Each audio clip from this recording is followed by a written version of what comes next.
ऐसा नहीं कि भगवत भक्तों के जीवन में दुख नहीं आते, जो भक्ति करेंगे उसको दुख नहीं मिलेगा। यहां से ऐसा नहीं कहा जा रहा है। यहां दुखों से पार जाने की बात कही गई है, दुख समाप्त की बात नहीं कही गई है। प्रणामो दुख समनम तम नमामि हरिम परम।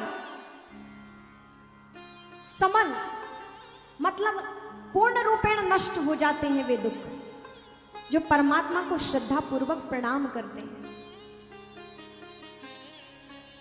हमारा क्या होता है, मस्तक तो झुकता है लेकिन हृदय नहीं झुकता। हमारे अंदर कहीं ना कहीं अभिमान रहता है कि हम रूपवान हैं, हम पदवान हैं, हम बलवान हैं, हम धनवान हैं। किसी ना किसी प्रकार का हमारे मन में अभिमान रह ही जाता है, सूक्ष्म अभिमान। यहां तक कि व्यक्ति को देह का भी अभिमान होता है कि हम मनुष्य हैं।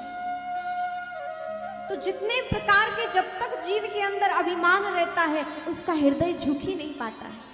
तो हम भगवान को प्रणाम तो करते हैं, पर कैसा प्रणाम करते हैं, मस्तक झुकता है लेकिन हृदय नहीं झुकता।